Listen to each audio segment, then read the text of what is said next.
All right, here we go. We're getting ready.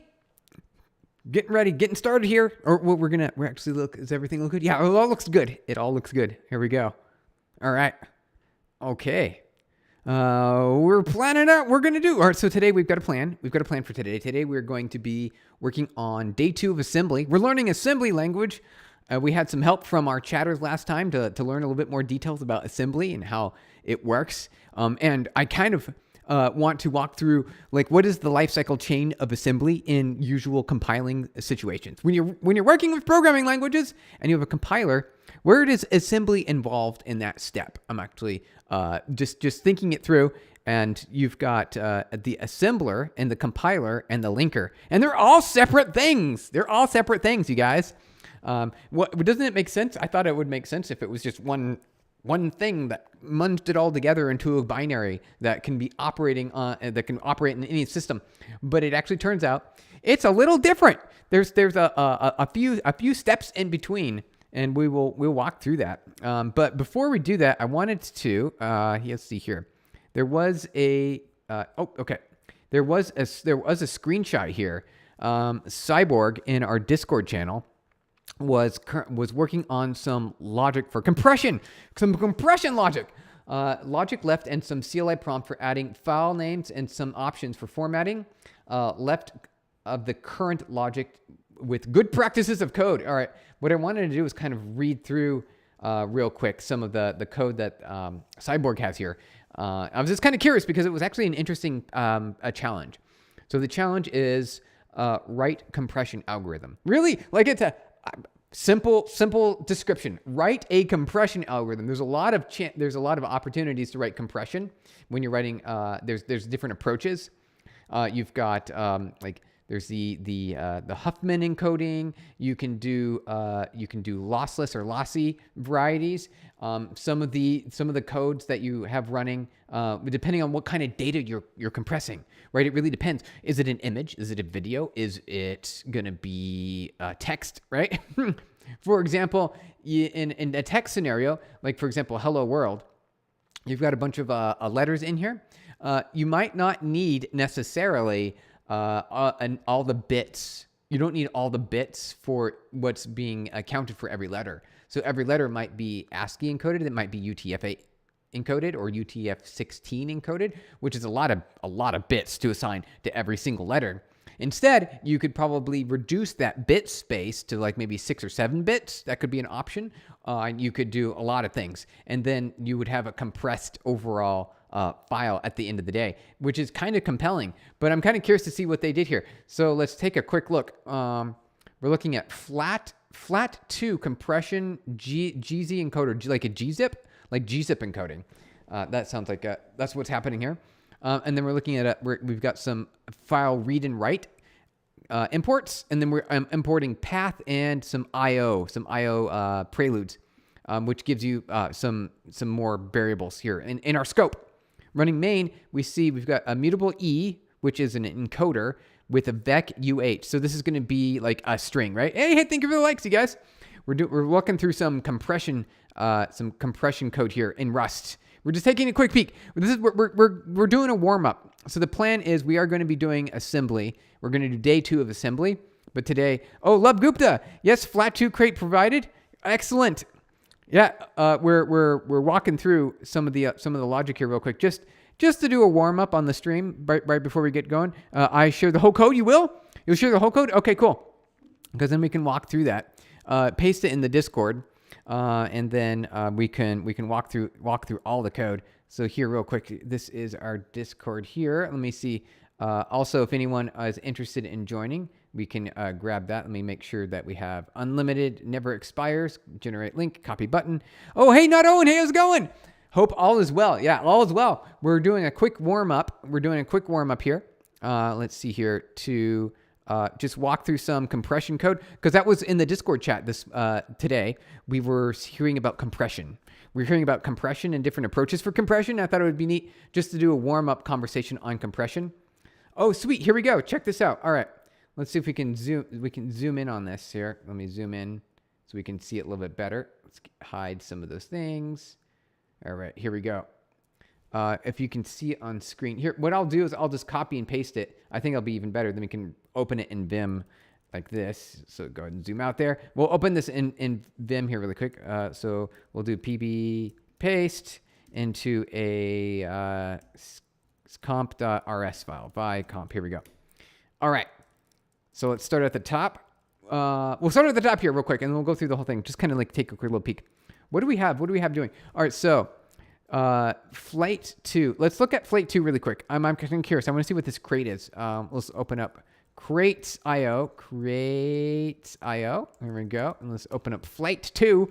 Flight 2. Here we go. What do we got? What do we got, guys? Deflate. Oh, it's deflate compression. Okay. It was like gzip for read buffers, write streams, supports. Hey, what's up? Drawing Brothers. Hey, good to see you. We're going to do assembly day 2. We're going to do assembly language day 2. We're going to see if we can get our for loops going, maybe some flow control, some if statements and else, those sorts of things. And then we are going to maybe try to print out some strings and do a couple other things. And that'll be planned for today. But before we get started, we are looking at some compression. That was a topic in our Discord today. And so we're kind of walking through what was implemented and how it was written. So it's a streaming compression. Oh, sweet. Based on deflate. Okay. Makes sense. Okay. So zlib, gzip, and deflate. Supported formats. These are different formats, you guys. I'm actually kind of curious. What are the difference between difference between these guys? Deflate, zlib, and gzip. What are the differences? Let's find out what the differences are. I'm pretty sure they're not too much different. Let's zoom in a little bit here. All right, deflate, zlib, and gzip are all related to data compression, but they represent different levels of abstraction or specific formats. Okay, here we go. So this is deflate is core lossless data compression algorithm. It combines LZ77 and Hoffman coding to reduce the data size. It uses both of them together. Interesting. Okay. Deflate is the underlying compression method used by both zlib and gzip. Oh! Okay. Hey. Oh, loops and conditions? Yeah. In assembly? Right. Yes. Yeah, that's the plan. That's what we're going to do. So it looks like this zlib and gzip are software that sort of operate on top of the deflate sort of compression approach, the compression algorithm. So these are just programs or libraries that you can use. All right, let's jump back to your code really quick. All right, so you got your read write, you got your path, we got the prelude, we've got your main, which we learned is the start of the program, right? Print hello world is commented out, but I'm guessing that's maybe what you're going to compress. Are we compressing hello world? What are we compressing here? A.text. Oh, wait, we got something in A.text. We don't know what's inside of A.text. Love Gupta. That's why I selected this. Really? Okay. Good call. You made a good choice. This is a good choice for sure. All right. You've got your encoder, and then it's a vector. You've got a new vector. It looks like a mutable here, and then you've got default compression for your encoder. You've got a text file, updated file path, string unwrapped to owned. So your file file path. Okay. So here's your file path, and then you're getting the string value of that file path. Okay, that makes sense. And then updated file path.push.d. Okay, I see what you're doing here. So you've got a.text, and then it's going to become like a.text.gz, like that. So it'll become that with this. And then you're going to print the file name. Very nice. Okay. I'm back. Hey, Tushar, hey, you're back. Excellent. We've got a plan for today. We're going to do day 2 of assembly. We're going to do some for loops and maybe some flow control with if statements. But just to get warmed up, the topics in our Discord were about compression, the most recent topics. So we're kind of walking through that really quick. So just kind of curious. So here we go. Content. Read. So we're reading the contents of the file A of text. So it must be just some sort of text file, right? I guess file A could just be it could even be this Rust file directly, right? So I wonder if we could actually build this and run this. I wonder if we could build it and run it. Would you think we could build it and run it? I'm actually kind of curious. So we've got it. I've got it here. Let's see. 52 gigs memory use RBN. Yeah, I know, right? It's a little embarrassing. I have a bunch of tabs in Chrome. Open. What do you think about the npm happen? It's intelligent. it's a hack that they got away with it. So what they did was they stole Drawing Brothers. They used social engineering, or what I guess phishing. It was a phishing attack. So they gained credentials for publishing an NPM token to publish packages on NPM for a prominent NPM contributor, right? A prominent NPM contributor was victim to a phishing attack, which means they just sent them an email address or an email that looked official, and it said, click this button to, resolve whatever issue. Well, the prominent NPM contributor clicked the button and forfeited their token to publish NPM packages. And the attackers, once they got the token, they scrambled. They went fast, right? They went super fast. They got excited, and they pushed some updates into some core foundational NPM packages that are leveraged by a lot of businesses and companies. But it only really affected because their attack was to go after cryptocurrency, and the MetaMask. I think it was MetaMask, and maybe any other tools that rely on NPM packages that are written in JavaScript. They were able to update the code that would replace the recipient's address, but they did it in a way that it made it they made it look like it was your address, but the address was actually their address, and it was a different address. It just looked different, and it was hard to spot. So if you were a victim and you didn't know, and you updated MetaMask and you got the latest packages, and you had the vulnerable NPM package at the time, you could easily accidentally send your money off to some other address, and whoops, they got your money and you can't get it back. Well, you weren't going to get it back in the first place by sending it off to wherever you were sending it to. But maybe you were sending it to yourself to another wallet.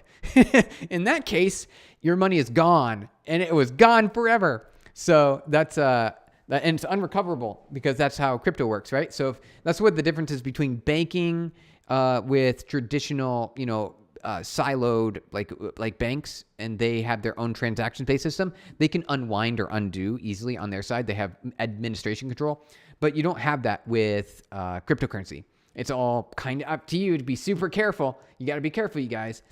So that's what happened. But I did hear that they got, the malware code is crazy. They find similar wallet addresses so humans can't even find the difference.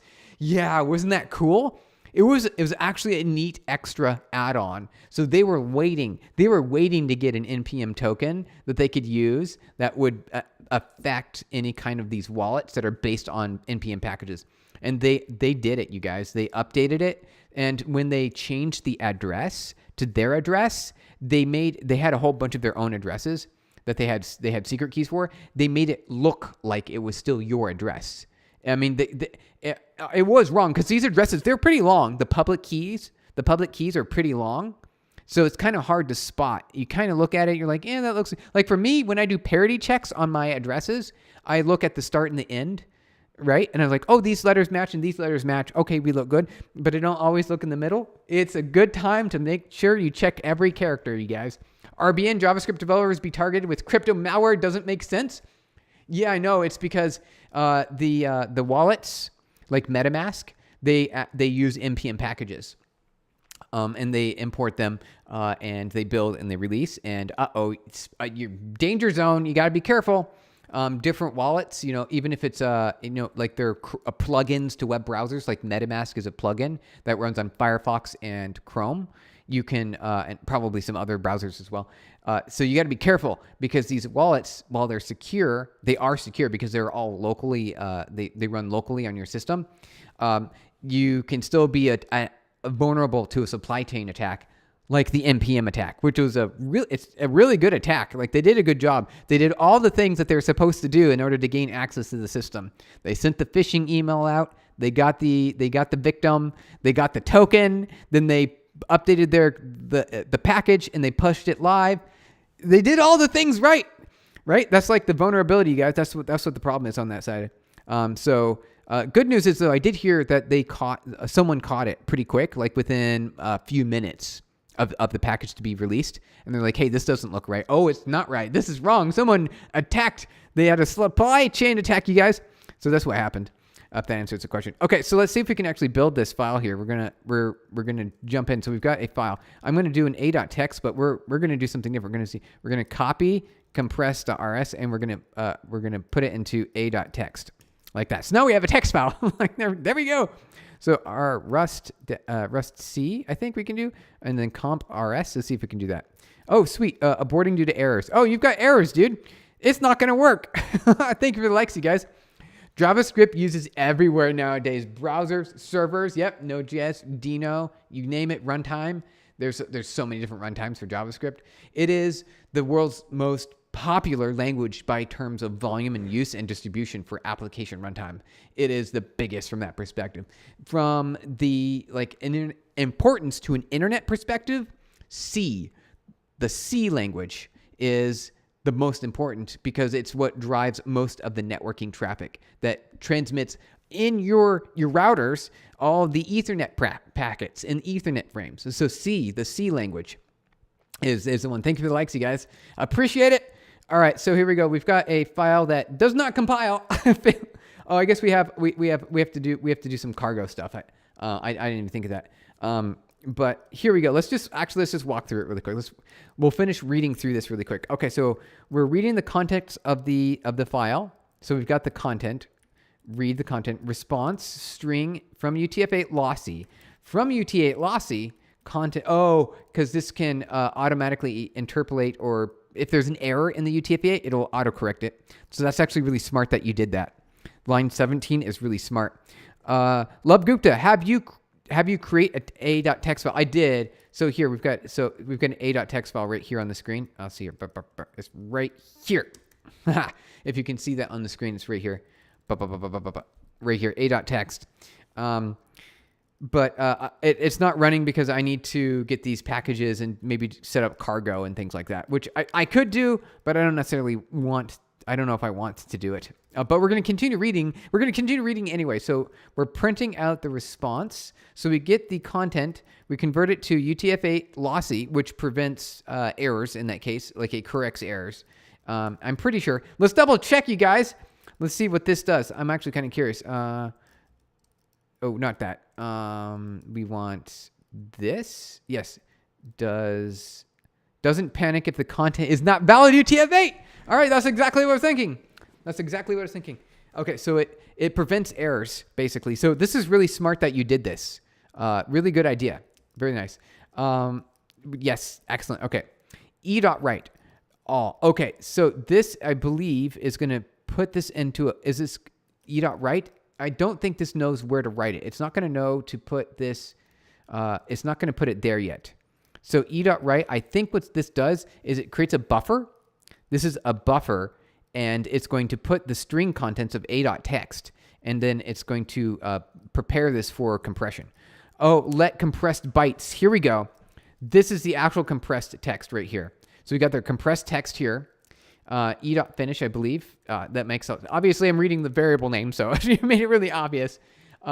We do have a match statement because it's possible. Because this isn't the compressed bytes. This is a result.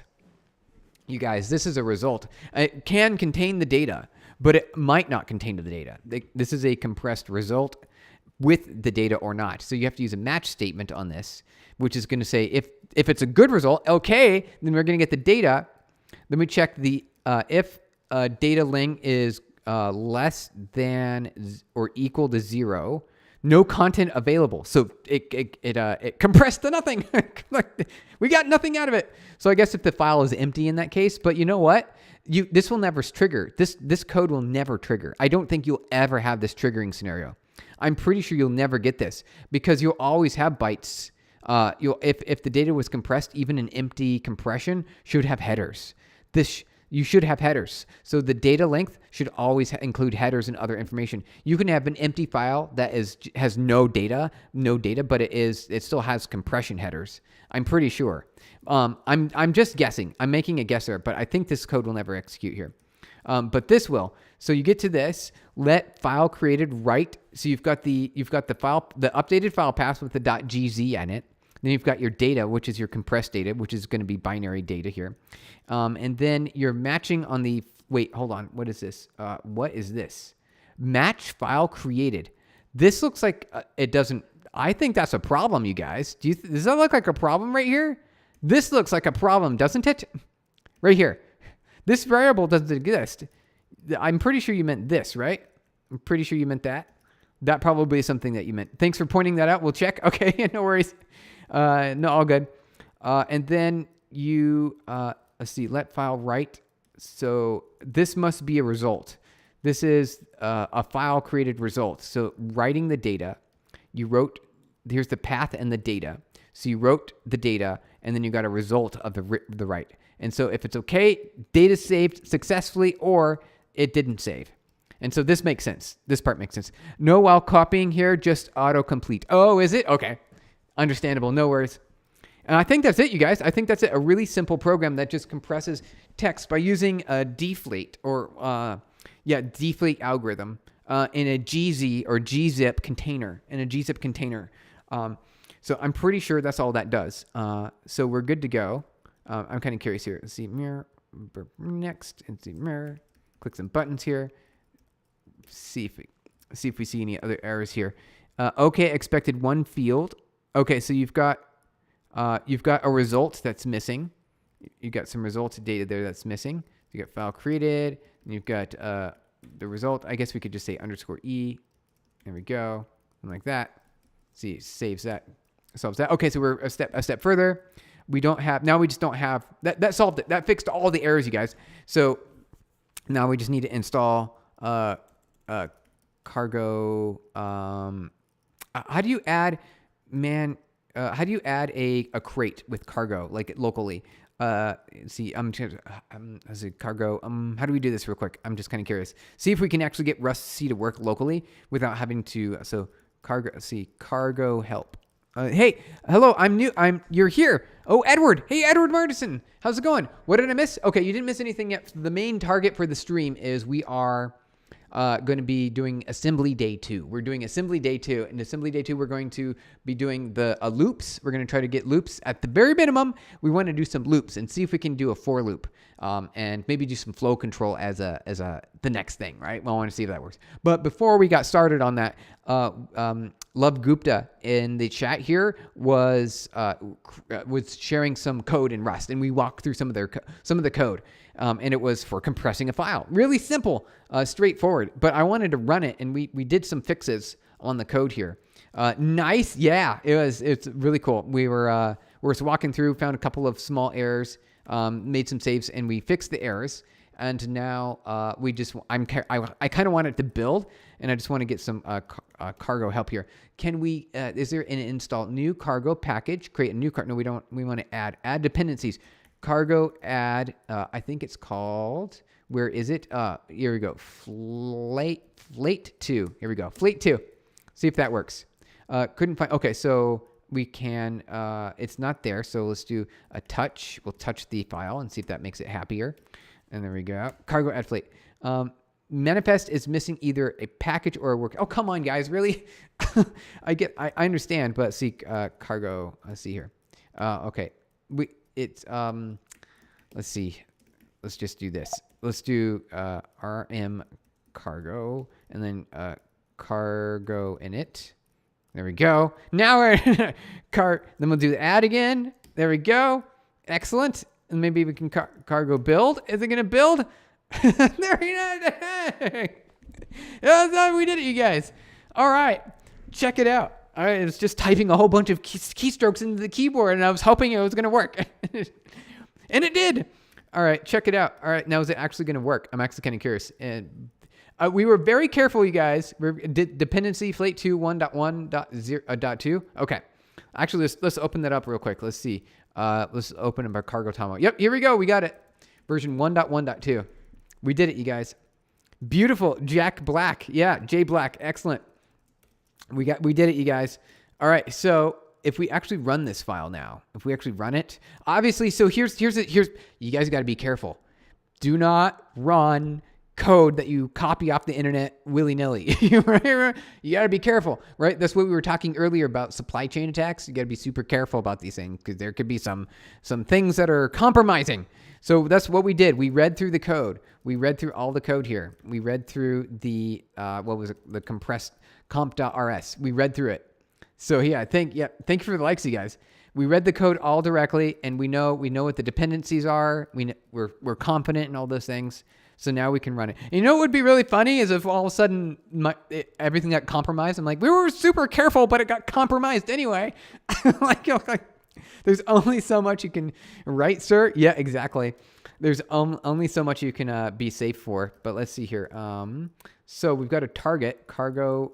Let's see. Let me see cargo Tomo real quick. Tomo. Is there name assembly? It's not assembly. It's not, but that's just the filing. Even worse if it has shadowed DLL. You got it, because then you wouldn't know. You wouldn't know, like, because there would be, it's unreadable at that point, right? There's just this code that it can execute on your system, and you would be at danger. It'd be dangerous.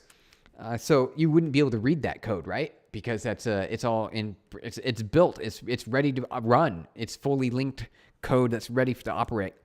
So here we go. So I guess we could say cargo run and see what happens. Oh, so I don't know. I'm pretty sure. I'm pretty sure. This is really weird. This is really weird. This is super weird. Why did it run my hello binary? Why did it run my hello binary, guys? So here's the problem. Do you have a degree? Nope, I do not. There's no computer science degree here. Just been in the industry for a little while. So I got some experience. Y'all. Okay. This is super weird. Do you guys see what's happening here? This is very weird. It's running I did cargo run. I didn't know you could do this. I said cargo run. Isn't this weird? Thank you for the likes, you guys. I did cargo run, but it ran my assembly code. Why did it do that? Why is it doing this? See, look, it's running my target debug assembly. What is happening? Why is it doing that? Is it actually running my assembly? It can't be, guys. It can't. It doesn't make any sense. Because here's the present working directory, or maybe it's actually running so let's see here. Is it though? I don't think so. Hold on, a comp. I'm pretty sure it's not running comp. Is it? There's no way. Is it? Oh, see, we'd be seeing all these things, right? See, what's going on? Thank you for the likes, you guys. Oh, this is so weird. I didn't know you could do that. I didn't know cargo was going to do that. But here's the deal. It's we built the binary. So ls target debug. It's right. Whoa. What is going on? This is so weird. This is just the weirdest scenario. It's just super odd. I don't get it. Cargo. Why is it running my? Do you guys? If anyone knows, let me know. What is the file name, by the way? So the binary's name is hello. So I can run my hello. See, this is my assembly code. It just prints out hello, and that's why I'm really surprised, because it's cargo is running hello. Why is it running hello? It's running this right here. Let's check this out. What is this? What is this, you guys? If anyone knows, let me know. 433K, which is different. It's different than this hello. So look, this one is 33K. It's different, right? You can see this 33K versus 433K. So just some weird stuff's going on here. Ask ChatGPT. Yeah, that's basically the best way to do it. You'll always get your answers there. Gareth, how's it going? Hello, how's it going? Hello, out sock talk cat. I don't know. I'm trying to read what that text is. Edward Martin, are you using Vi and Linux and a Linux dist? We are using Vim. Yes, we are using Vim, Vi, and we are running on Mac OS is what we're doing. And it's the build. Yeah, it's the build. Coffee, it's definitely the build. So it's just super weird. I was not expecting that. Love Guta, you have to set up your cargo project inside the assembly folder. Yeah, I know. That's what we did. We did it wrong. I understand. So we can fix it. We can RBN, is it following the cargo? It's got to be doing something like that, right? Remember, you did run cargo build. Yep, cargo build. Yeah. Finish dev output. Let's see. Maybe we can do cargo build dash release. Maybe release. Yeah. See, it's what we can do is we can, if we really wanted to get to work, we'll start a new directory. We'll build a new directory and call it over. Gareth, you're trying to figure out what you need to get rid of these. Okay. What? Why do you want to do that? I mean, that sounds like it's a challenge. What are we doing here? Sam Alexander. Okay. Sam and Alexander. The plan is we're going to be doing some assembly code learning. We're going to learn assembly code today, day 2 of assembly. But before we do that, we were just reviewing some code in Rust that was put into our Discord channel, and we were just making some corrections. We were running it and building it just to see, how it goes. And so that was the plan. Edward, what do you say? What does cargo mean in this context? Cargo is the Rust sort of management thing for packages. Man cargo? Here we go. Check this out. Oh, I don't have manual entry. So cargo dash help. Is this gonna give us details? It's called here Rust Package Manager. There, if you can see it on the screen, it says Rust Package Manager. But it does a little bit more. It also helps build your projects and debug your projects and a couple other cool things. So cargo is a really useful command that you usually want to run when you're doing Rust. Hey, how's it going? Bad, good to see you. Here we go. This project's name is the Makefile system. Yeah, so it is basically the Makefile system. You're right, Edward. You're totally right. It's the Makefile system. That's the best way to say it. It's like all the things together. The packages, the dependencies, the building, the compiling, and the running. It's all together. Chandan, hey, can you recommend a single video on assembly that gives you strong basics? Actually, I don't know. We haven't done that. I haven't watched any videos on assembly. We just jumped in. This is what we did. So we've got our assembly code here. So here's the plan. We multiplied some numbers yesterday, but today we want to do some for loops is the plan. So we've got our hello world here, and which is why we're so confused about what's going on. We're trying to build a Rust project, but it's running our assembly code. It's just very odd. I don't know what the deal is. It's kind of crazy. RBN, is it following cargo toml file? Yeah, it follows the cargo toml file. So by cargo.toml, here we go. And so we do have, this is the name of the folder. Then we just have one dependency, just Flate2. That's it, Flate2. Thanks. Yeah, absolutely. Edward, absolutely. CC hola. All right. Let's see here. Gareth, they're taking over the repos and doing head on Git. Yes, that is what we were talking about before. You got to be careful about supply chain attacks. Super dangerous. It's like NPM for Node.js. Yeah, it is. Love Gupta. Exactly. Cargo is like NPM for Node.js. It's basically exactly like that because you can use NPM to run the project, to build the build with it, a whole bunch of things. So it's exactly like NPM for Node.js. That's a really good way to say it. I want to help with the loop. Haha. Oh, cool. Excellent. Just ask ChatGPT. Yep, that's all you got to do. ChatGPT does have the answers. Oh, hey, we got Tech FV6. We've got a practice video. It looks like practice MCQ on practice MCQ practice app. So it looks like there's a reference there. That's actually a really good recommendation, it seems. Tech FV6. Thank you. Thank you for that. Right here. All right. So before we get going on there's screen mirror on all my devices at the moment. Really? All right. Thank you for the likes, you guys. All right. Before we get into assembly, I want to build this project. I really do. I really want to build this project. So we're going to make a new directory. So, cd or mkdir, we'll call it, compress. We'll call it compress, and we'll mv the cargo toml, into compress. Here we go. Compress directory, and then we'll mv the compress.rs into compress. Here we go. Then we cd compress. Hold on one second. L compress. We'll just double check here. We got. No, I didn't move it. Didn't move. mv compress.rs into compress. Here we go. Perfect. Here we go. Excellent. The fun part is figuring out by yourself using ChatGPT, at least the resources. Yeah, see, that's what we're doing. That's the fun part of this whole thing is we are trying to figure it out ourselves. We're like guessing as much as we can. And we have thanks to Code Olivia from the other day, who's helped us out a lot, we have a assembler's directive So we've got a whole bunch of assembly directives here that we can mess around with. There's a ton in here. Like look, there's an if statement. Who would have ever thought that assembly has an if statement already available to us, right? You would think that the higher level programming languages would make it super easy, and the if statement's already ready to go for us. It makes it super easy, you guys. Isn't that great? Kofi, please, how can you get to look a little issue I have with your code, Next.js? Yeah, we could do that. That could be a thing. Because what we're doing right now, basically, with some Rust. I don't know assembly but understand the principles. Programming in 6,502?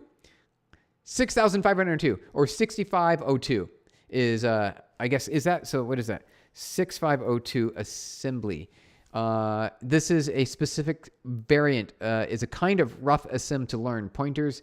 Oh, okay. Being larger than registers. So there's some challenges with it. Okay, I see. Makes a lot of sense. Is it a low-level language specifically for the 6502 microprocessor? There you go. Okay. So you probably have these microprocessors that are a certain shape that work really well with this kind of assembly. That makes a lot of sense.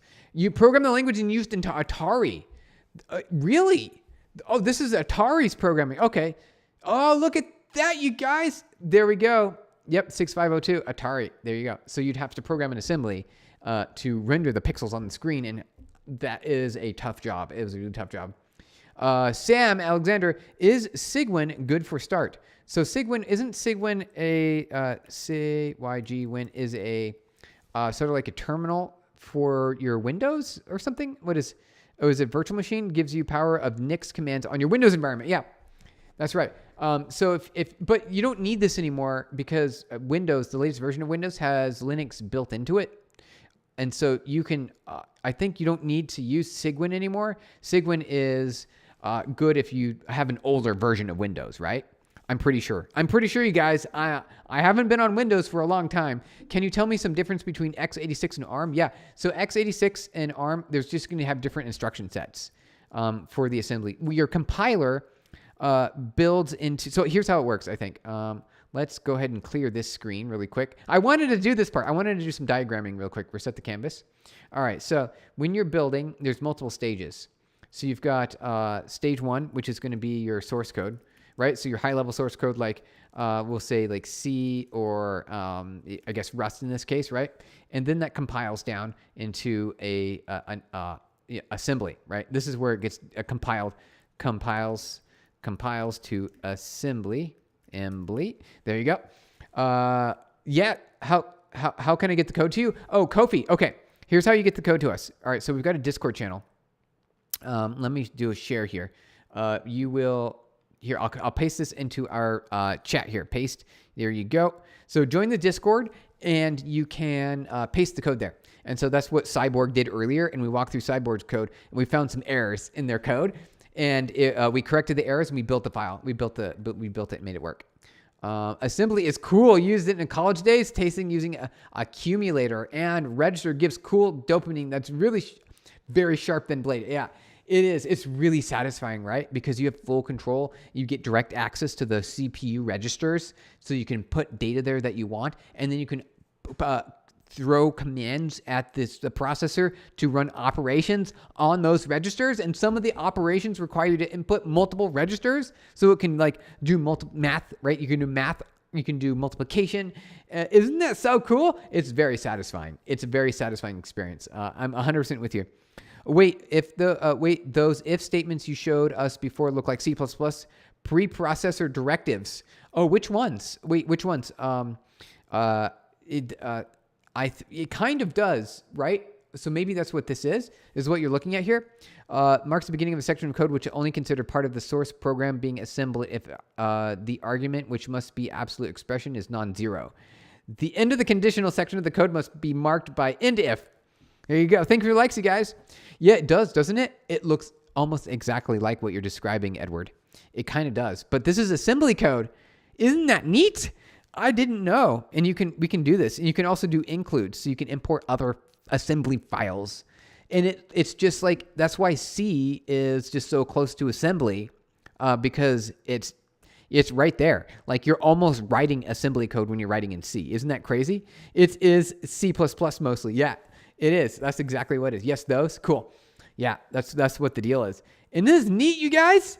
You thought you were programming mostly in high-level languages and with C and C++, but it looks like a lot of it's based on what the assembly is already capable of. So your compiler is only doing a little bit of work when it's converting your code into C or C assembly from C. Edward, you meant C? Yeah, that totally makes sense. All right, here you go. So let's get back to this real quick. So here's how the chain kind of works. So you've got your source code, like your C code or your Rust, and then it goes into a assembly, and then it goes into then you need to link it to the linker, and the linker is going to link with the operating systems, like APIs and kernel APIs, basically. Kernel, there we go, kernel, which makes it run for that OS and target and CPU. So that means it can run on your system that you built it for. So the stages go like this. You do this, and then you compile to assembly. But when you compile to assembly, you need to make sure you're targeting the right kind of assembly, because there's a different kind of assembly based on your processor, whether you're doing a RISC, like RISC or ARM, or like an x86, right? So there's going to be different instruction sets there. And then you want to also target and optimize when you're compiling to optimize for based on certain specialized CPU instructions. So with like x86 and some of the newer Intel and AMD processors, they have really big, beefy instruction sets that can do massive operations on a lot of data all at once. So a lot of registers all at once. And so your compiler right here will compile to target special assembly instructions that target a CPU with advanced instructions. But other than that, then it just goes to the linker, which is going to target your operating system. And that's kind of how that works, right, you guys? I'm pretty sure that's how it works. Let me know if I'm wrong. Like you should always tell me. But I'm really happy to you like it. Cool. Chen Dan, excellent. Good to hear. I appreciate it. All right, so let's build this project really quick, and then we're going to jump over to assembly. Here we go. CD compress. All right. By cargo, and then we're going to say this is our comp. There we go. And then let's do ls. We're going to mb comp.rs to main.rs, and see if this does the trick. Cargo build. Is it going to work? Wait. Oh, error failed manifest. Cargo. No target specified. Okay. Oh, so we have to do, so mkdir src mv main to src. Boom. All right, now we can do build. Oh, sweet. We did it, you guys. Look at that. All right, Gareth. All right, what'd you say? We got some, sys, right? Sysc and RISC. You got it. Gareth, I started the repo on my Xboxes. Did you? Wait, what? On your Xboxes? I'm kind of stopped because they use guest mode to take over my account and run in the background. Oh, MD, you're late again. Hey, no worries. We're walking through the Rust code that was posted on the Discord channel by Cyborg, and we made a few fixes. We got it working, and we built it, and we built it just now, but it's giving us a warning because we have a result that's uncaptured. So let's actually take care of that really quick. src main.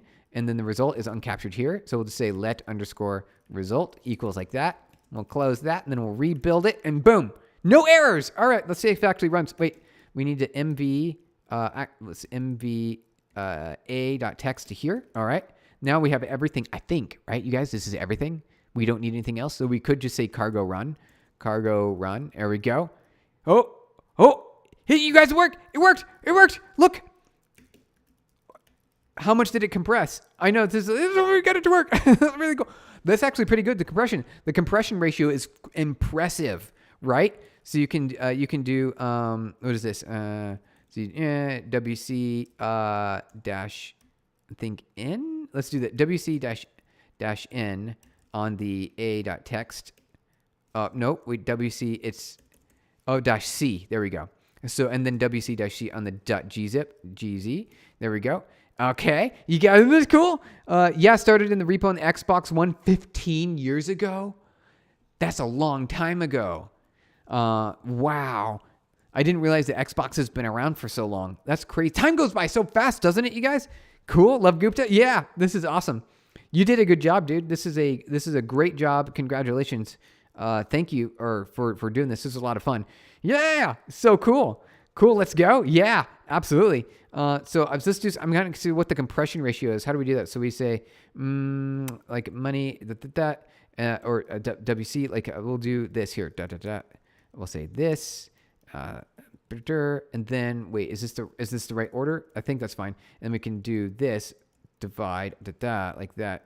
And then we go over here, and then we do the same thing, but with the .gz, and then this should give us a compression ratio. Damn it! Sorry. Can we add it together? No, bad. Oh, because right.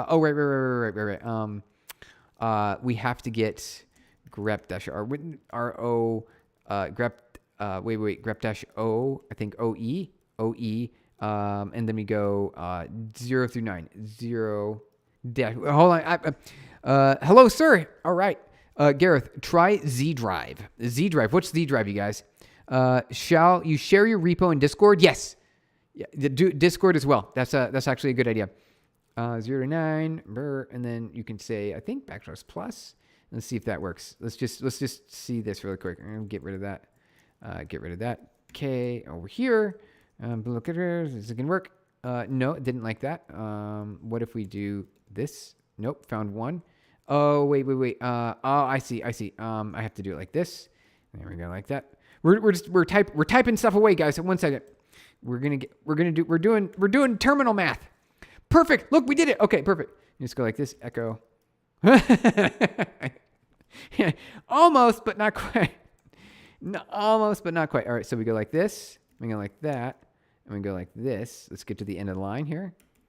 Control E. Almost there, you guys. We're almost doing it. Network drive on laptop kept as Z. All right. I think we just do like that. Bad math expression. +1. Is that... Wait. I thought that was going to work, but maybe it didn't. Maybe it's not happy enough. There we go. Anyway, I wanted to do the math in the terminal, but we can do it in the calculator, I guess. I mean, we got part of the way there. Oh, I just wanted this to work so bad. We're so close. We're so close to getting it to work.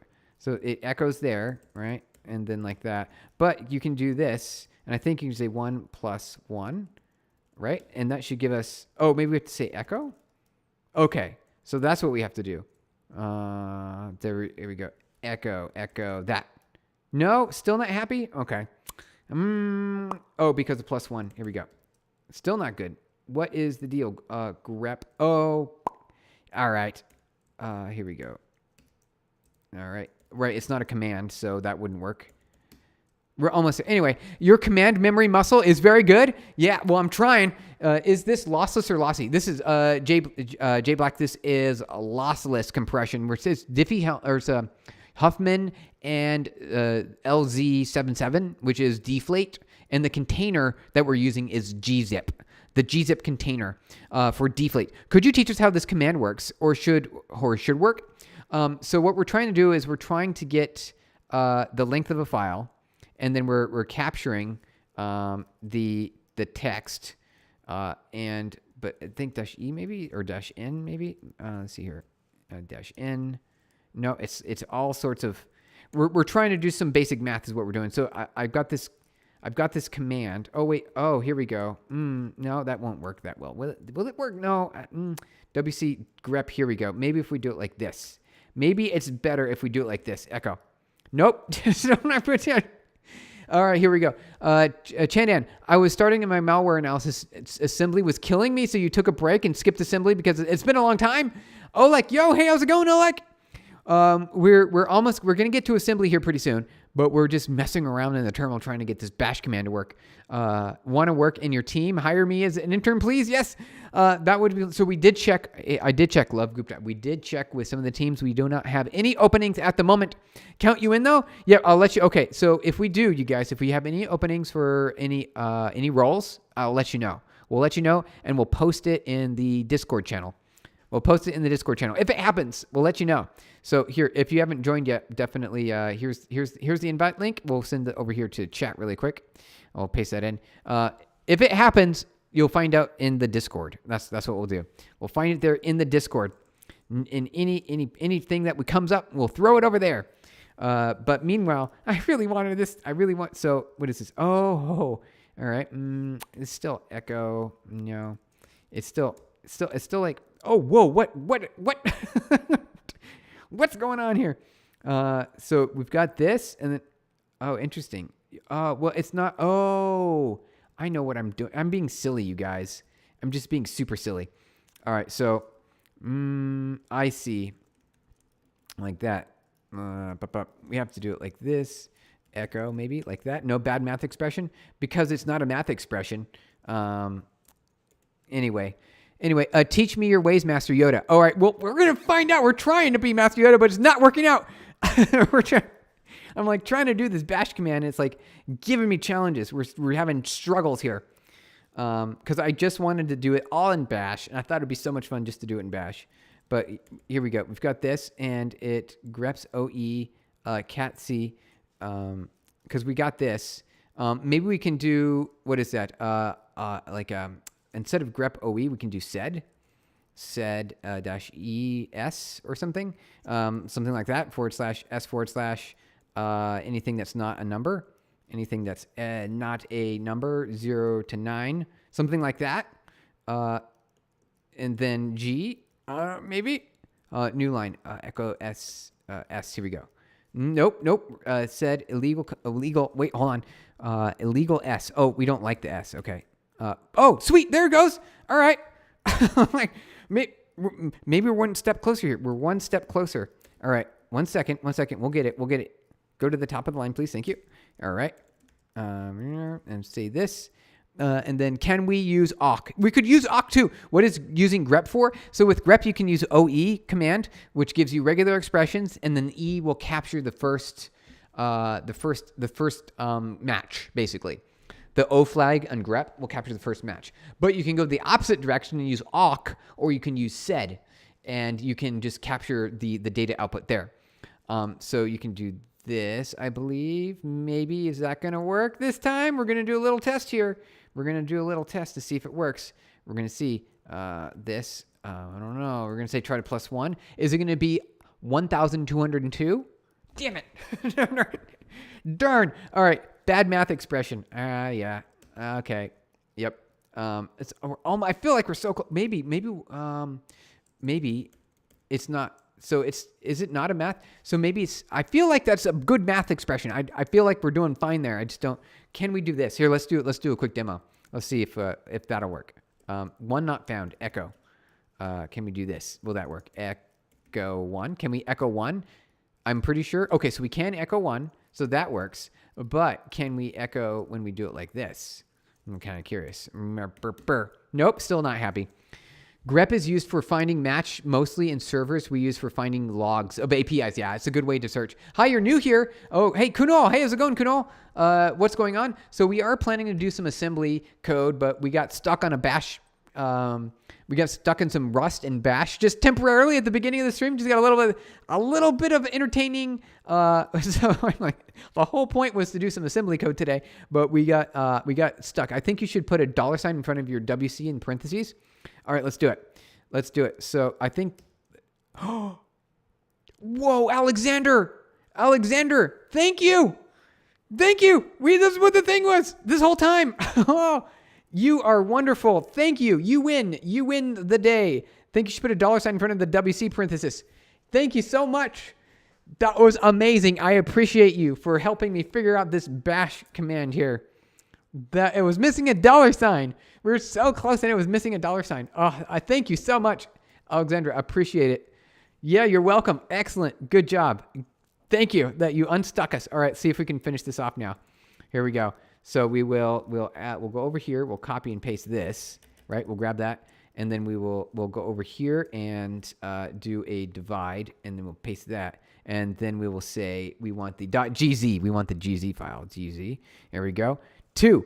Hey, we did it. What if we go the other way around? Let's see. .gz here. There we go. 0. Okay.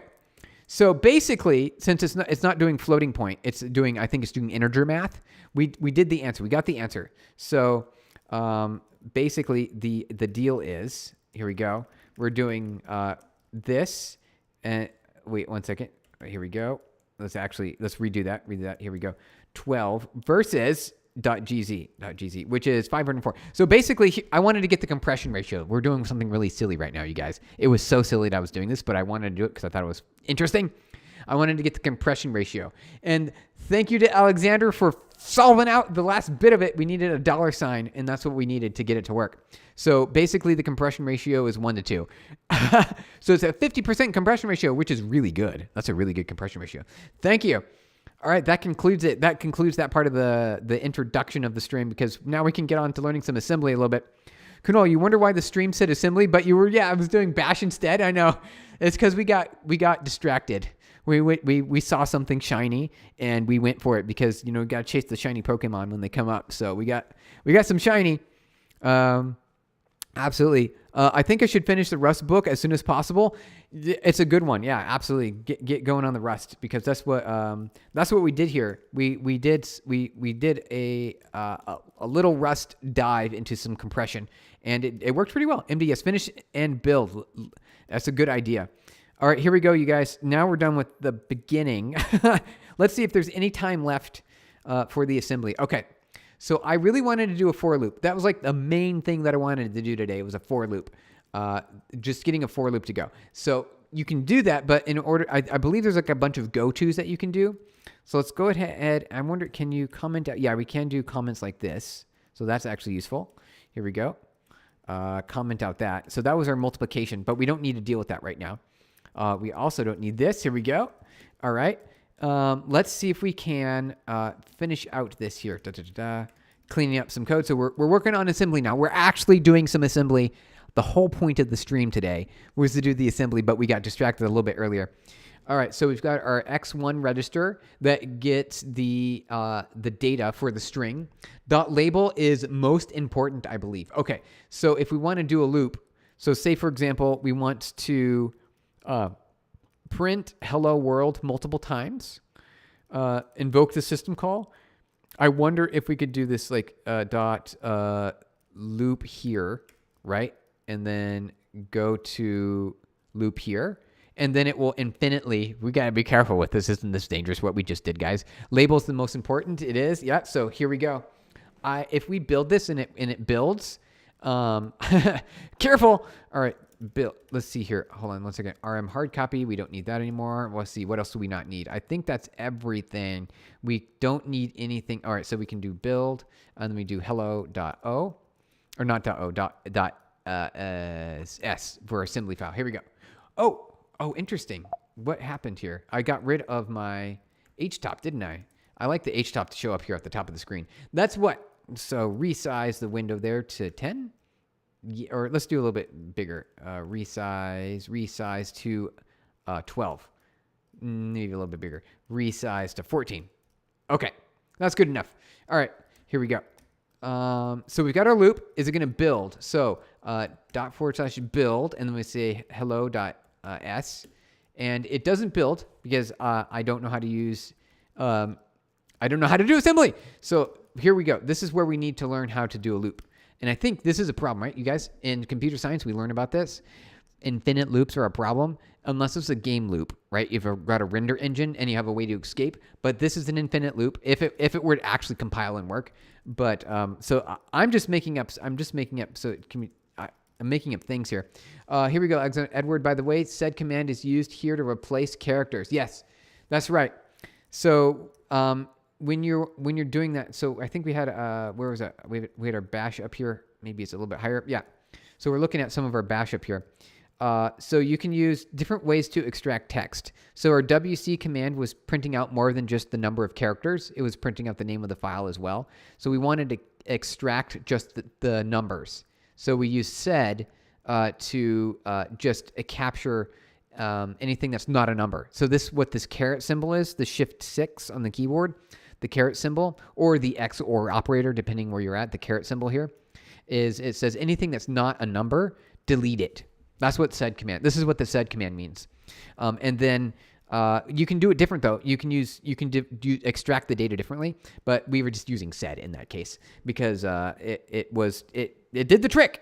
But we probably could use grep, and we could also use awk. And we can also use TR, maybe. We could use the TR command. And you could use the cut command. There's also the cut command. So there's a lot of ways to process text in your stream in your terminal. You'll understand? Okay, cool. Thanks for going well. I'm learning data types now. Excellent. Good to hear. So there could be a different instructions for that. Absolutely. There's a lot. Yep. Caret excludes, and in the case replaces everything that's not a number. There we go, you guys. That is all caught up. All right. So let's build an infinite loop. grep is the inverse way around. You got it, Edward. Yeah, exactly. So grep is doing it the opposite. So we're capturing the numbers, right? So we're capturing them and we're keeping them. But then the sed is doing the reverse. It's deleting everything that's not a number. So it's like the opposite direction. You're totally right. Alexandra, by the way, for loops in assembly is usually how you would do a while. Yes, a while. We want to do a while loop, so sort of like a continuous loop. But obviously, I want to break. I don't want to have an actual infinite loop because that's dangerous, right? We don't want to explode anything. You have a computer condition and then condition to jump to exit the loop, otherwise jump the initial loop. Yes, that's what we want to do, Alexandra. Exactly. That's exactly what we want to do. So is it called jump? J-U-M-P? Or like what's the command? Actually, I'm kind of curious. I don't know. Jump loop, infinite loop, keep the programming running. Okay. Is it called jump? Is it going to build? Are we going to build it this time? All right. So it doesn't like jump. I'm having issue with jump, unrecognized instruction, mnemonic. Okay. How do we do loops? What are you teaching? We are trying to learn how to do a for loop in assembly.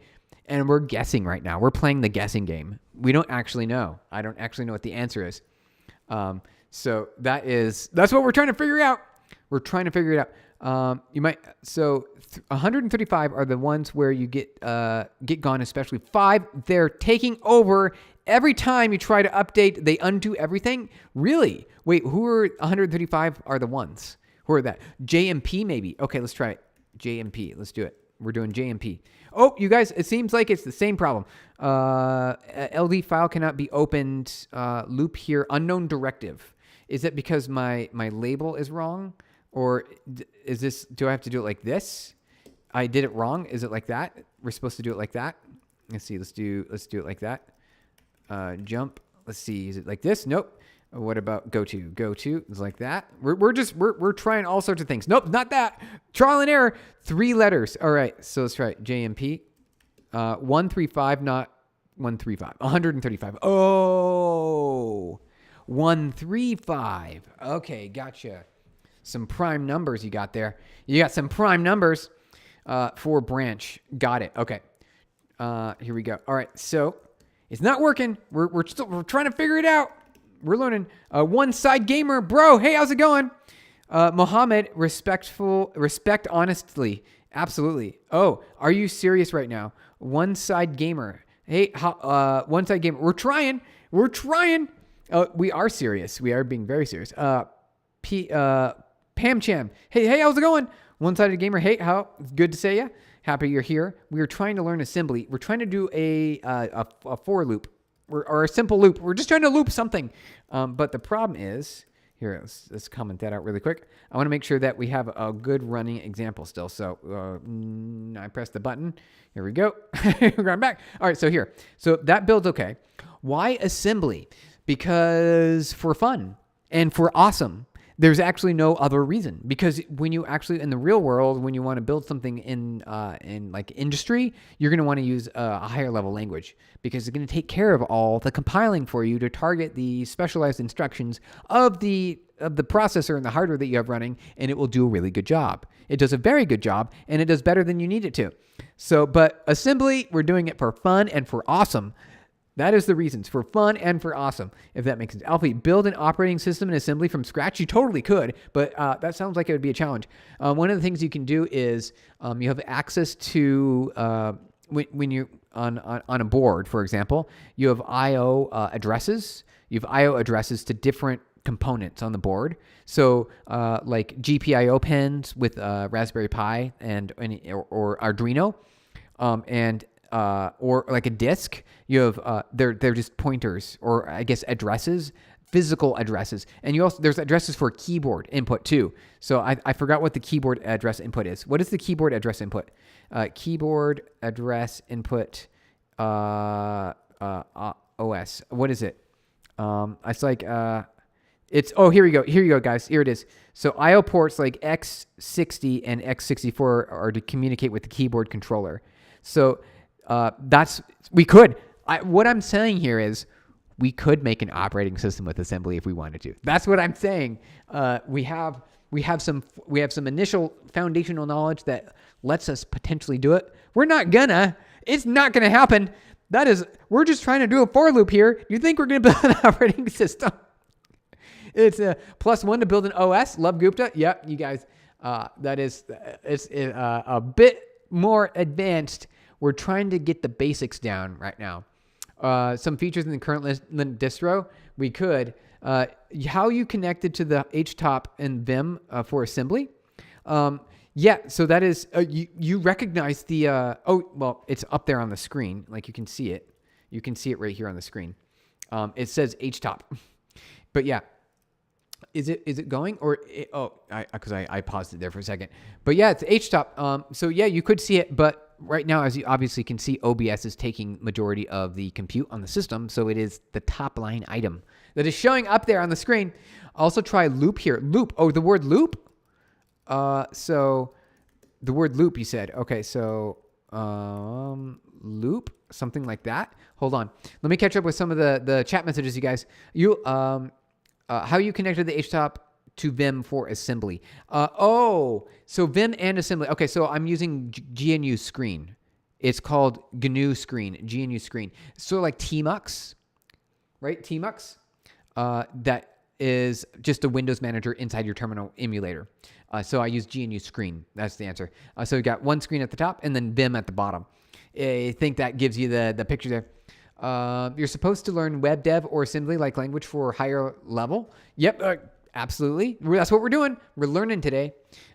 So also try loop here. Yeah, we want to try that. Loop might be another instruction. Okay, so that's what I want to do. I'm going to try loop, but maybe we don't need the dot, right?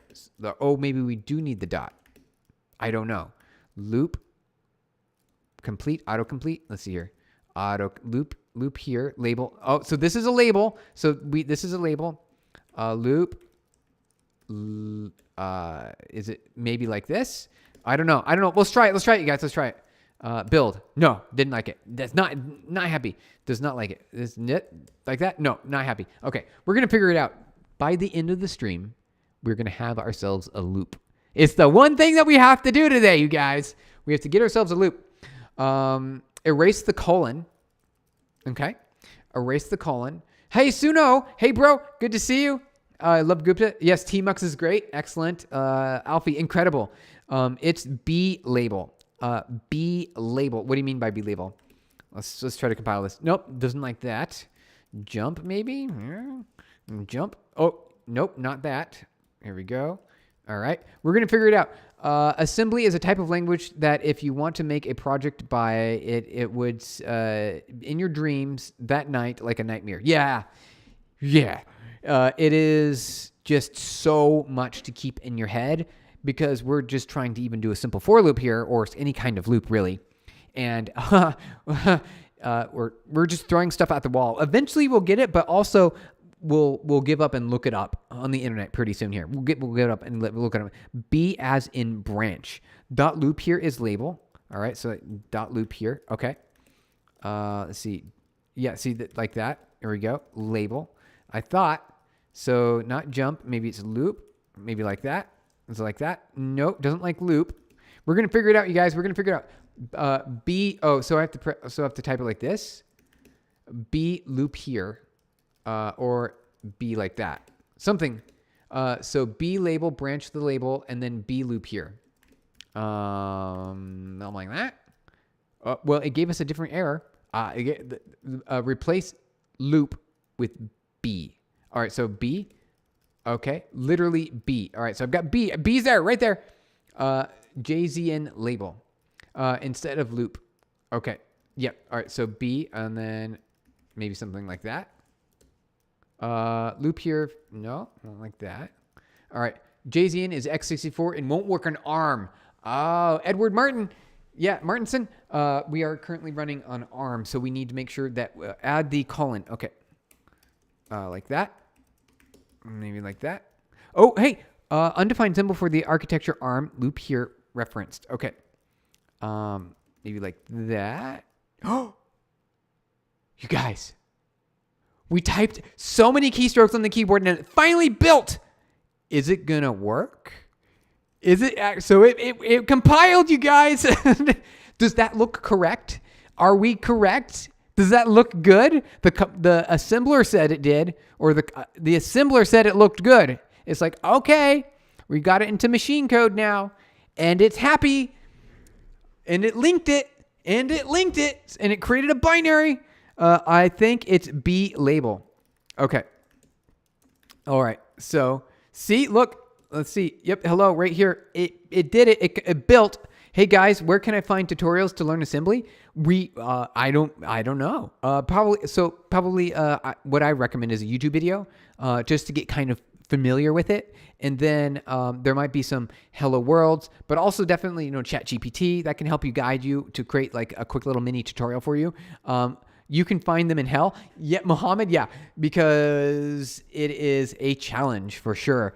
Assembly you can create some problems. So we just built an infinite loop here, you guys. I'm pretty sure it worked. It compiled. So I don't know. It assembled and it linked is what I said. What I should say. I need to use my words correctly because we're not using a compiler here. We're using an assembler and we're using a linker. Can you post links or against the rules? Oh, so here, what you can do is YouTube won't let you post links, but I can, as an admin, I can paste you a link to our Discord channel. So join the Discord channel and you can paste a link in there. Join a link. Here we go. Into Discord. There you go. So join the Discord and you can paste a link there and then we can take a peek at it. So here we go. There we go. Looks good here. So feel free to paste a link in here and you're good to go.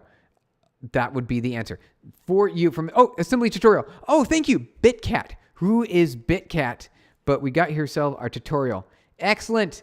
This actually looks like a pretty good tutorial. Tutorialspoint.com assembly with a whole bunch of advertisements everywhere on the entire screen. Let's take a look.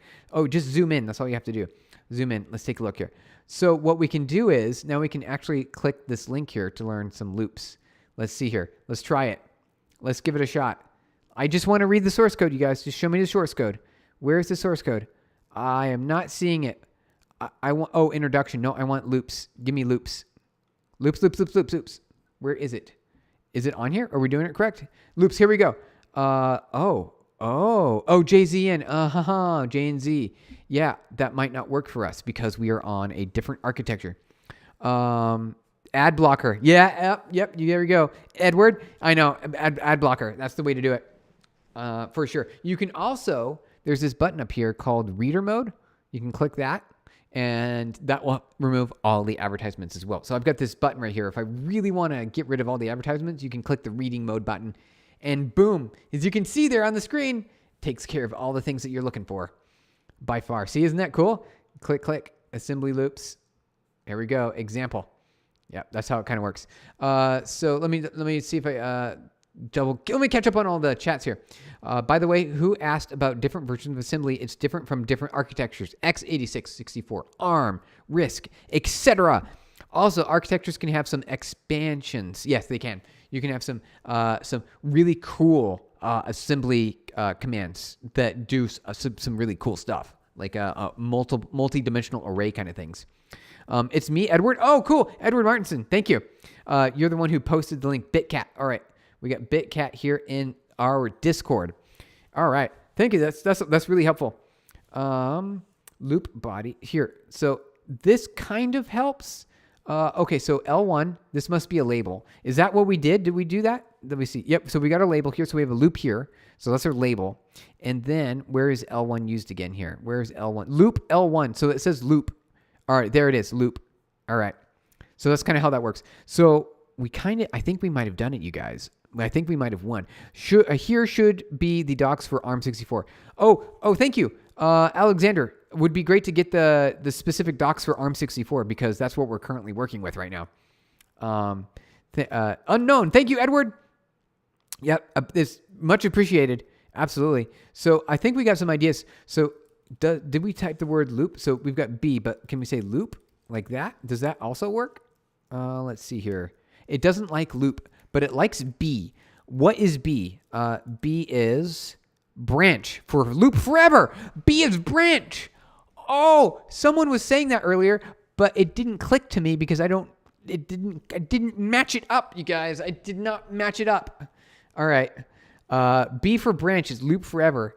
All right. So here's the deal. I bet you if I ran this program, it would run forever in an infinite loop and just continuously print hello world.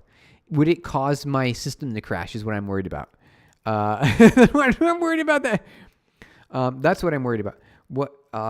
But you know what? If we put the code here like this, and then we said loop there, it would never reach this point, right? It would never reach because we're invoking a system called the exit.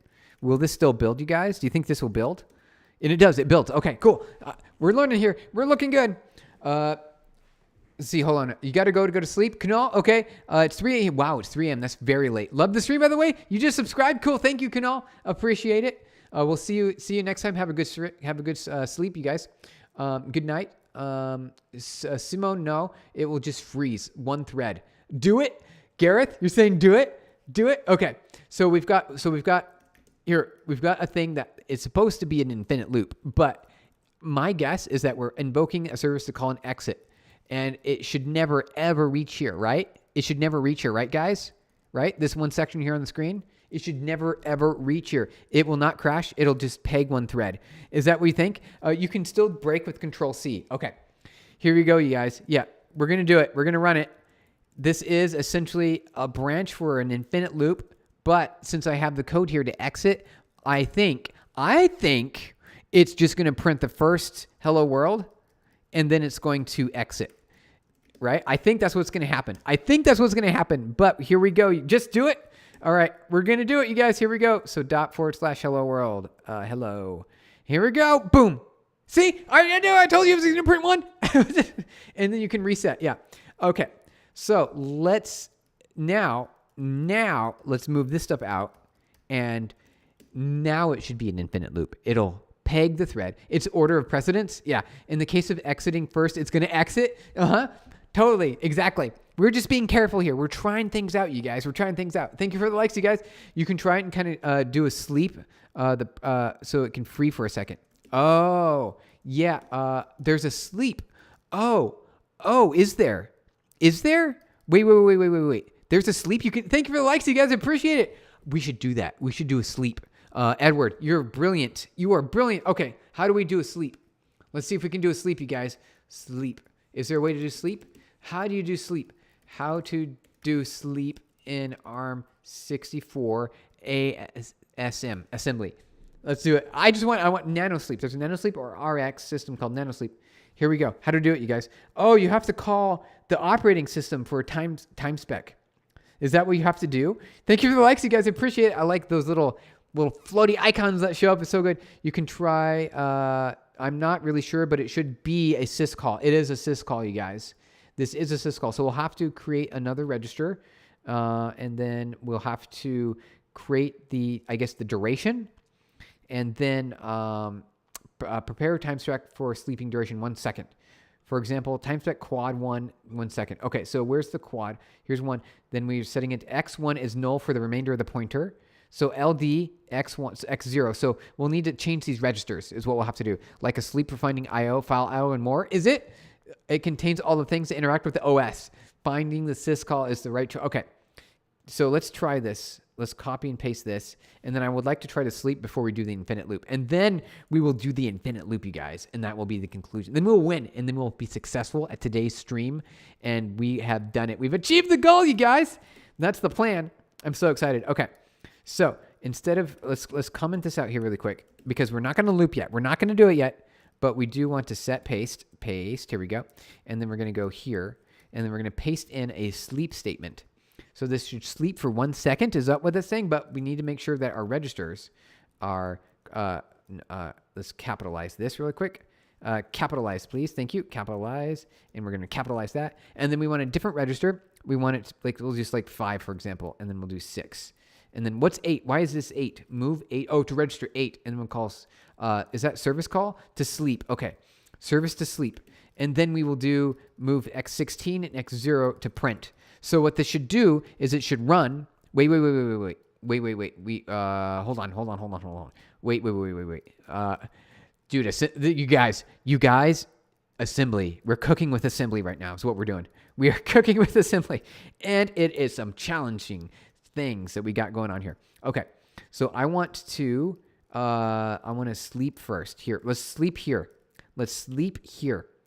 I'm lost already. Here. Let's do some extra lines here. All right, let me catch up on some of the chat real quick. Is this going to build? First, we're going to see if it builds. Wait, no, that runs. Here we go. Let's build it. Okay, so it didn't like time spec reference start and hello symbol not found for architecture ARM.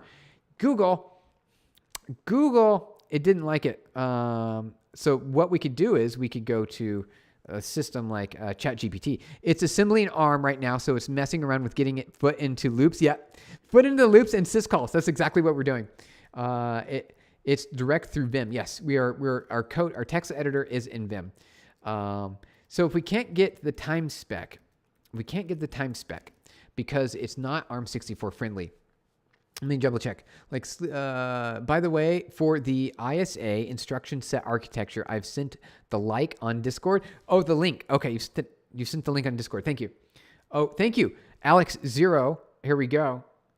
Thank you. That's great. Okay. Let's take a look here, you guys. Is this it? What do we got? ARM instruction sets. Oh, thank you. Base instructions. Okay, here we go. Is there a sleep? No. Is there a loop? Is there a branch? Here we go. B for branch. Conditionally branch. So I want to read this. This is what we're doing right now. This instruction branches unconditionally to a label at a PC relative offset with a hint that is not a subroutine or a call return. Wait, with a hint that this is not a subroutine call or a return. It just goes. So I guess this is like the go-to? Is this like go-to? It basically is go-to. Sleep is a system call. Yeah, it is a system call. And so in order to get access to that system call, we have to do a thing. And I don't know how to do that right now. But you don't have to sleep instructions. You don't have to. Okay.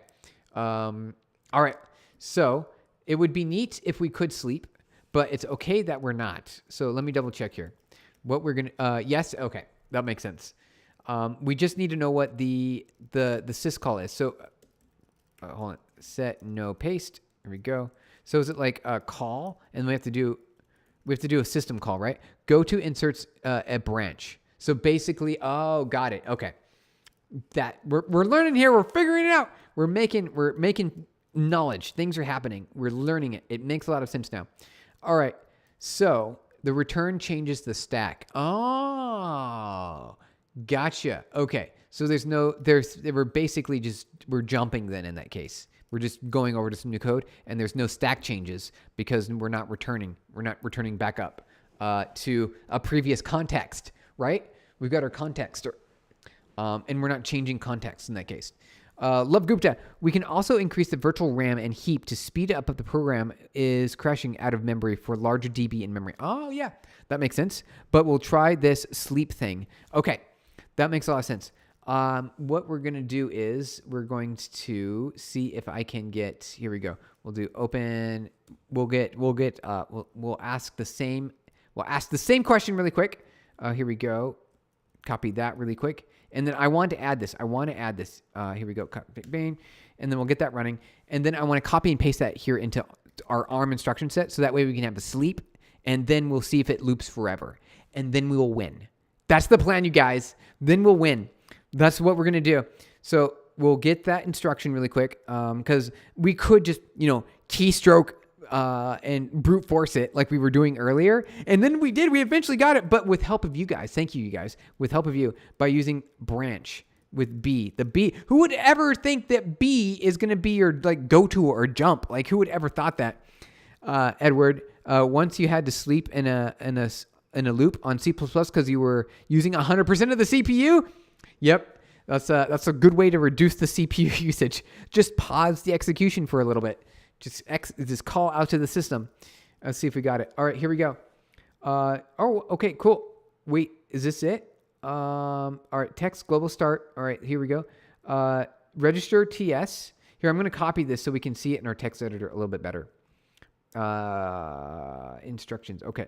Quad nanoseconds. Whoa! I recognize this from C. So you need seconds and nanoseconds. Align through here. Let's copy and paste this. Let's click edit here really quick. So we get this. Yes, edit. We're going to copy and paste this, you guys. So here we go. This is our start. And then we've got a data section. Oh, interesting. Okay, so we're gonna have to make some changes. TS align. Interesting. Align 3. This is really cool, you guys. It's very compressed. Yeah. Intel calls it jump. RISC calls it jow. Jump and link. Okay, ARM is weird, and it's a quirk, and it's called branching. Okay, got it. This is a learning process, isn't it, you guys? It's a learning process. Okay. So let's go ahead and get this code up here. Set paste really quick. Paste it in. All right. Set no paste. All right. So here we go. So this is going to do our sleep. This is our sleep instructions, but we also have some data that we want here. So I'm going to put this in our data section. Here we go. So we're going to have some TS and a quad. So TS is going to be, is this how you do a struct in assembly? This is weird. Because in C, when you want to access the time, the kernel API for time, you can get you need a TV second and TV nanosecond. So I recognize that there, but this is weird. This is actually kind of interesting. This looks scary. It is. It's very scary. Abrose. It's Abrose. It's scary. Edward, it's actually supposed to be more easy to learn, but it's more tedious. Because it seems that way, and it's definitely some tedium there.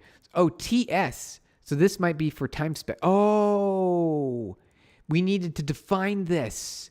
So we didn't have it defined earlier. That's why. That's why, you guys. Okay. This makes a lot of sense. And so this is going to exit. So we don't need this. We're going to do the sleep here. So this is the sleep. So let's see if we can grab that. We don't need the data label anymore. Let's get rid of that. All right. Here we go. Now we can move down here and let's see. So this is what we need. This will sleep because we got TS defined here. TS is defined here, right? Dot line 3 TS. I think something like that, right? So it'll be like this. And then we've got a hello string. And then we've got our line number quad. Okay. So we actually don't need this anymore. But I'll just comment this out. So it makes it simpler, you guys. Here we go. And then once we did this, and we'll end stream because we win at life. Bro, that's amazing. You're trying to learn assembly? Crow, the Zota Tax Master. Yes, that's what we're trying to do. That's what we're trying to do right now. We're currently learning assembly. It's a lot of fun. This is actually really exciting. And we are doing a couple of things. We're RAM though 2020. Hey, how's it going? Welcome to the stream. We're doing one last thing here, you guys. This is the last thing we're going to do. We wanted to do a loop. We got it to compile. We got the loop to compile. It works. We didn't run it because it could be an infinite loop. So what we're going to do is we're going to just be super safe and we're going to put a sleep in. We're going to put a little sleep in between the loop. And so that's what we're going to do. And I'm already lost. I'm already lost here. But the sleep and see, so we have to, I think what we have to do is put the loop up here. So that will go there. And then we do a B loop. And then this will never be reached because it's a system called exit. Here we go. And then we want the loop. Okay, so here is where we invoke this system call to print hello world. And so it prints and it loops, and this loops forever. But we need to put the sleep in, and that's right here. So we have to do this, I believe. And I don't think we... so here we go. Let me check in on some of the chat here real quick. Edward Martinson, check the game you posted to the Discord. Teach you how to build a computer from scratch. Will it? That's actually really cool. A whole computer from scratch. That's actually really powerful. So we've got our TS there. I think we need different registers. Let's see. Increase. No, let's do a capitalization. Let's do capitalization. And then we need different registers because I don't want to have to redo them later. But we do have to struct time struct null. This is, I'm actually going to kind of see, is it going to build? It does, but it has some problems. Has a few problems. We're going to figure this out, you guys. What is the commonly used tech stack when you go to your first software development job? It depends. So it's different for every business. You've got your JVMs, you've got your JavaScripts, you've got your Rust, or you get your C. They all have different IDEs, and so it really depends on the job that you're going to go in. But lots of stacks out there, a lot of legacy stacks too. So it's I don't know what the most popular one is. Probably like the mean or the MERN, or like the server side and the full stack. With like, what do you call it? React and Next.js. Those are probably the most common languages, stacks that you're going to use. By far, the number one, most heavily used by far is that. All right, you guys, the last thing we're going to do here is we're going to try to get we're going to give it a few more minutes. If we can't get the sleep to work, that is okay. If we can't get the sleep to work, that is fine. But I've kind of got, here we go. Let's get rid of a bunch of stuff that we're not using. Loop here. Okay. Tech debt is a real thing. It is. Alexander, it so is. We're already in tech debt right now because there's too much text on the screen and I've already lost my way. Hey, Serendeep. Hey, how's it going? We're wrapping up stream here. We're doing the last thing. The last thing we wanted to do was get a for loop. We were able to get it to compile, or to assemble to machine code and then link it. And so it worked. We actually created a binary that is compatible. And I didn't run it yet because I was scared. And so I wanted to put a sleep in. But then we got into a difficult situation where we needed to make two system calls. One system call for the sleep and the other system call to print to standard output. And then we loop. And we do that in the loop. And so I've got that on my screen here, but it seems like I need to... Oh, right, here we go. I need to get system call, blah, blah, blah, at offset. Here we go. Move 16. So I think if we do this, it should work, maybe. I don't know. And then SVC is to invoke the command, the instruction. Are we going to do it, guys? Is it going to work? It still has a problem. Oh, TS, LD illegal. So TS is a problem. It does not like TS. But I had TS here. Did I do it wrong? LD data align TS. So is this maybe I need this separately? Maybe I need it separately. Let's see here. Can we have more than one data?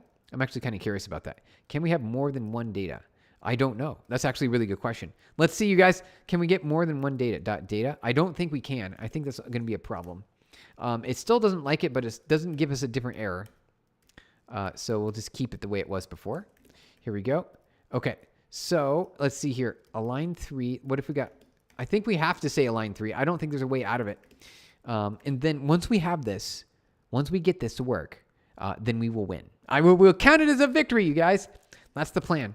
So here we go. What we'll probably do is we'll see if we can get the AI to help us a little bit because we are running out of time.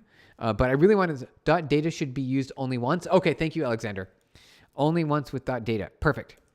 That makes a lot of sense. Can we do this? It doesn't like that. It's fine with that. Here we go, like this. Quad 2. But hold on. Oh, I get it. Oh, this is starting to make sense now. I didn't know you could do this. So you're assigning the TS variable with 2 quads. You can do that? You can do that in assembly? I didn't know you could do that. So that's basically like a struct in C. This is like basically a struct in C. I didn't know you could do that. That's amazing. That's amazing that you can do that. That's so cool. Align, I think we say align 8 here. Let's see, try that. See if that makes it better. Nope, doesn't like that. So TS, let's do time spec.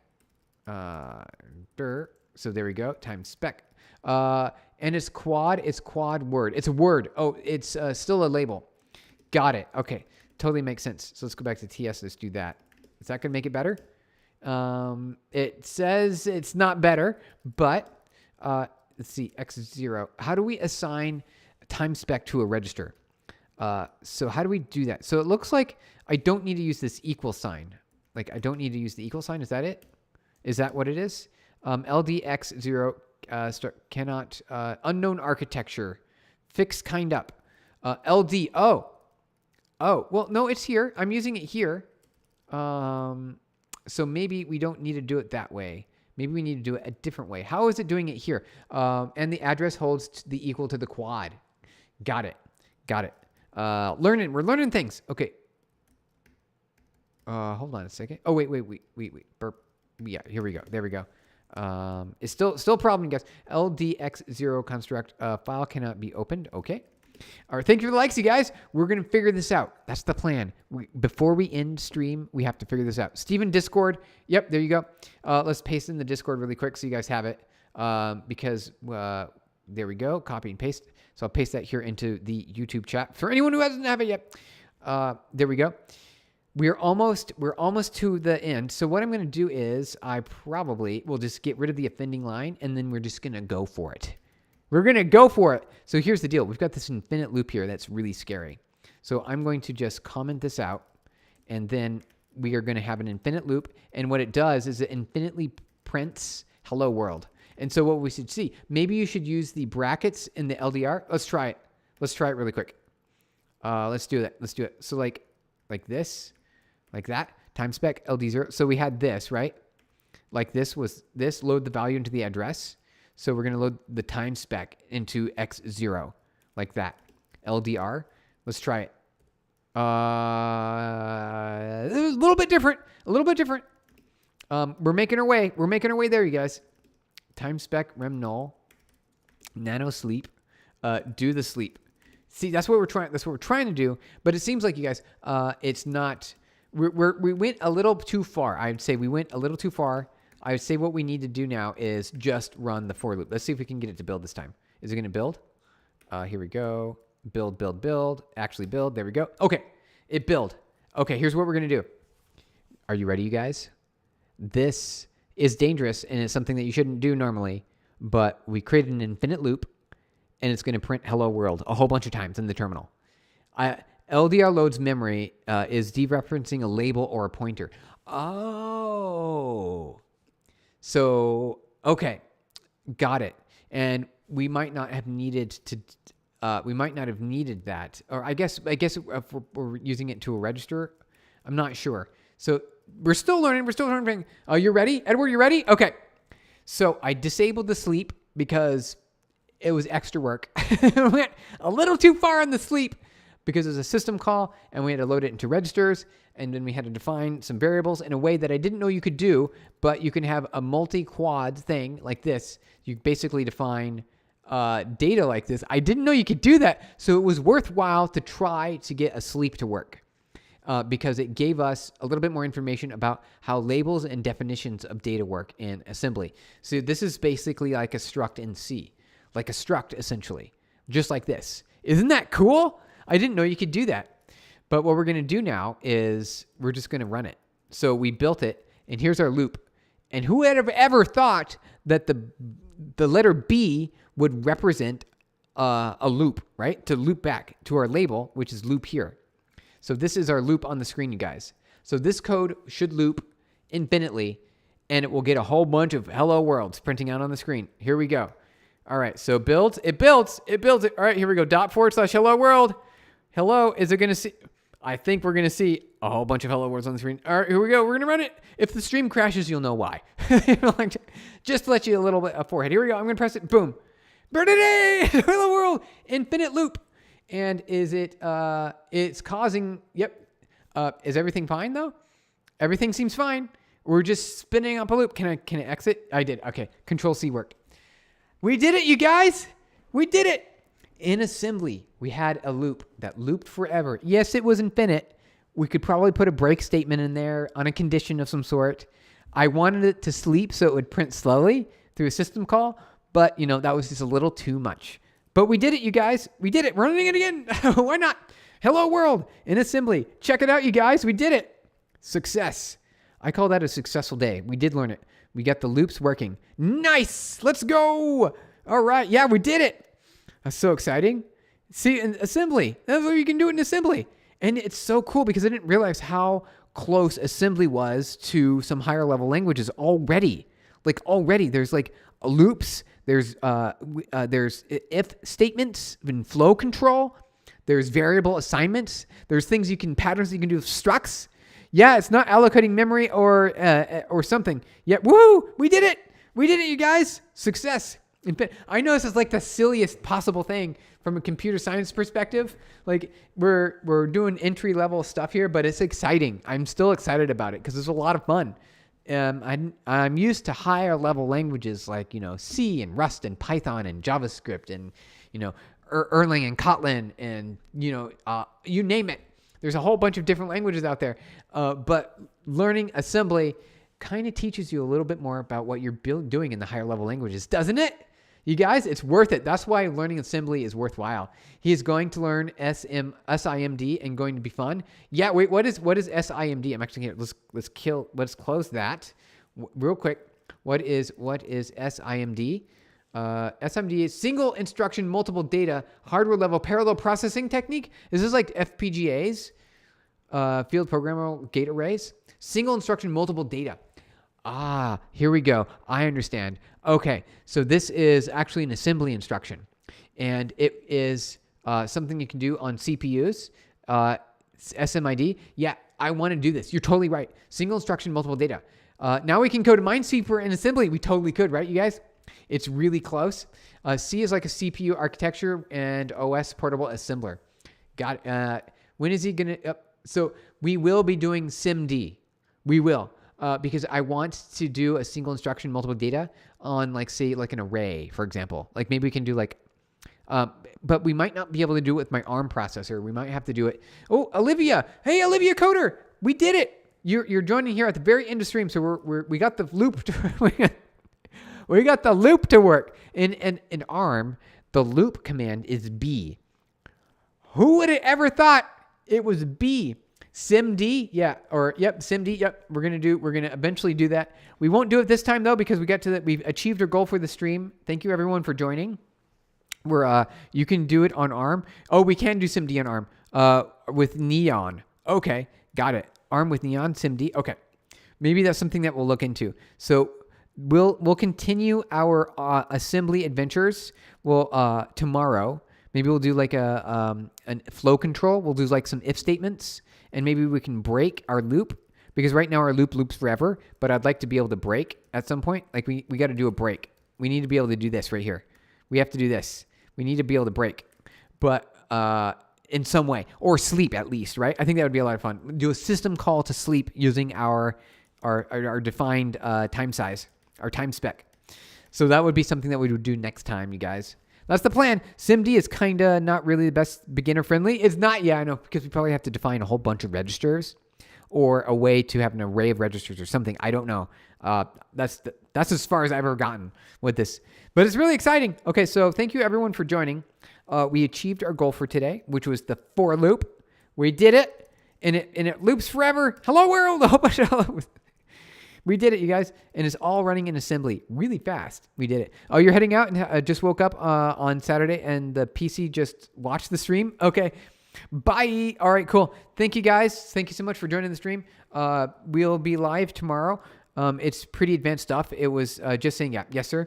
Take care. Thank you, you guys. So real quick, we will. Here's the Discord. So we will when we go live, I'll announce in the Discord when we go live next.